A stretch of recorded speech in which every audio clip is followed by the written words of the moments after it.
a scion of many worlds. Returning back to the Aridus Valley isn't difficult. The spaceships are automatically staying in the proper orbiting distance, so most of the sky is simply open. He wonders how long until this world has more air traffic. Hopefully never. He likes a clear sky. It's something he's learned to appreciate only in this life, only as Emmanuel, the reborn, only now that he's died and returned. He spent almost his entire first life on ships and flying laboratories. Horus's memories were of course of a land-bound race, but together, as he was now, an entire world to fly in, maybe more. He couldn't take an undaunted brand, his fur and exoskeleton couldn't be damaged in such a way. So he has to create a totem to keep an atmosphere around him if he wants to fly off-world. There are new constructions going on. A combination of more galactic age techniques and technologies, but in local styles and sensibilities. The stones are cut with literal laser precision and with earth irrumenta techniques, melded together far stronger than any mortar or cement can offer. The only markings on it are laced with axiom-imbued markings to sustain, warm, cool, and clean the building. It's another study hall and teaching lab that's going up. More students, more to teach, more to learn. The Star Seekers have been having their heyday as their beliefs have been proven accurate for the whole world to see, and the knowledge from beyond was pouring in. As he descends, there are a few cheers and he waves it off with a chuckle. Bright Dawn was the last little holdout for setting up a portal network.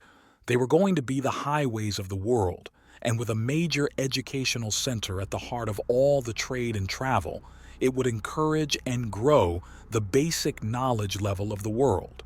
Unfortunately, as things like the internet on Earth and the galactic and planetary networks in the rest of the galaxy, you can have all the information in existence at your disposal and still be an idiot.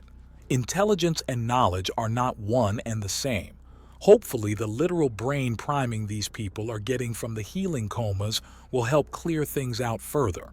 Information is of use, but the intelligence to properly use it is another thing entirely. He touches down on the cobbled path leading to the construction that they're putting the finishing touches on. It's well within his range for his antenna to perceive things. It's good.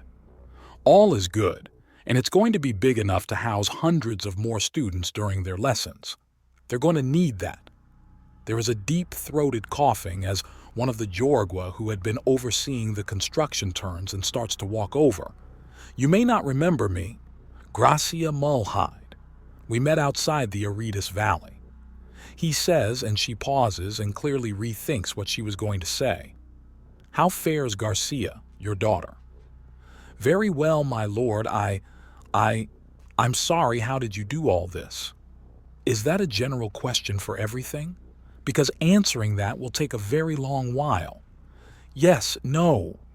It's been a season at most. And all this has happened. I've heard talk of people seeking out the nest, and apparently you're a god. My lord. Not a god, but very powerful, with powerful friends, too. I see. I apologize for any... You've given no offense if I can forgive and even come to take women that have tried to kill me into my bed, then someone who I parted ways with on good terms has less than nothing to fear from me. Hell, the very bandits I defended you from are now trusted lieutenants and commanders in my forces. Really? That seems oddly kind for a warlord. That's the term, right? A male war lady. It is. And if I was a proper warlord, I suppose I would be a strangely bleeding-hearted one. But I'm not. I am now, was then, and always was the forward scout of the undaunted. Now we're here, and my efforts to calm down Lachlan before the main forces arrived have been successful. And what do you hope to do? She asks. There was a mission, a goal, and a dream all in one when the nest came to this world. It's not dead, it's not done. Lachlan can be a paradise. Lachlan will be a paradise, he tells her, and she just stares up at him with her mouth hanging open. Now, hey, Emmanuel. Yeah? He asks, turning to the caller. It's another Titan, Gear. The big man had already been a pretty scary piece of work before recruiting into the Undaunted, that he requested to be trained up for the craziest and most awesome squadron regardless of personal risk just cemented him as adrenaline hungry. That he also had a tendency to boggart the biggest, scariest pieces of tech he could get his hands on really ramped up the danger. You'll want to get to server room 14, we found something big and a lot of people think it's the nest. Oh boy, I better get there before the Welshman hears. Otherwise it's all going in the loot sack, Emmanuel states, and Gear snorts in amusement.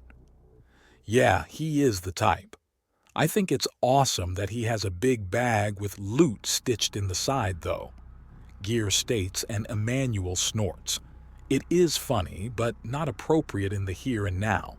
This is a historical moment, and all the better for an enthusiastic archaeologist. Where did they get such a rotten reputation? You mean stealing the relics of other cultures?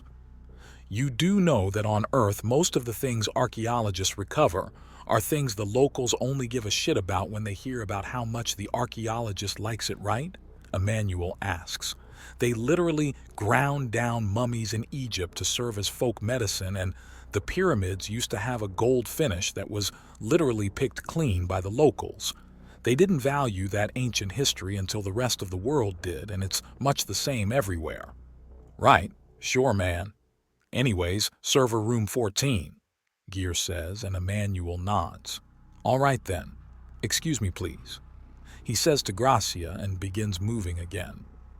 Was he like that when he was smaller? Gear asks Gracia, who looks at him oddly. I overheard part of the conversation. You met him before he hit this valley, before he got a stable food supply and started to really grow. He was polite and driven, but not so overwhelming. Kind of like you are, she says, and Gear chuckles. I'm only as big as a Canador. A what? We have a few in the crew. Would you care to meet them? Gear offers. No, I think I've had enough for today, she says. You'll never conquer worlds with that attitude. Gear jokingly chides the shape-shifting crocodile woman. Thank goodness. I'm a tradeswoman and mother. Too busy for that nonsense. Gracia states. Oh, I'm sure we can make a loan shark or CEO out of you. I don't know what either of those mean, and I'm not sure I want to. You'll figure it out, Gear states with a grin. There is a pause of activity as he enters the room. Hey now, don't pause on my account. Thankfully, they do go back to work, and he shuffles in and begins looking around.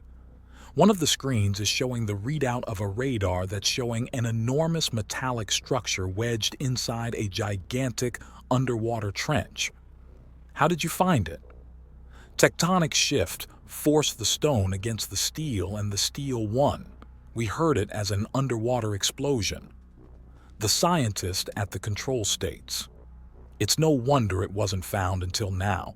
This is far, far deeper than most Jorga or Hydronagasha would ever go. Not only is it too cold for either to be comfortable, but there's almost no light down there either, Emmanuel notes. This is a perfect opportunity, his mother states as she rushes into the room. Hello, darling. Mother, Emmanuel replies, giving her a quick hug. You were saying?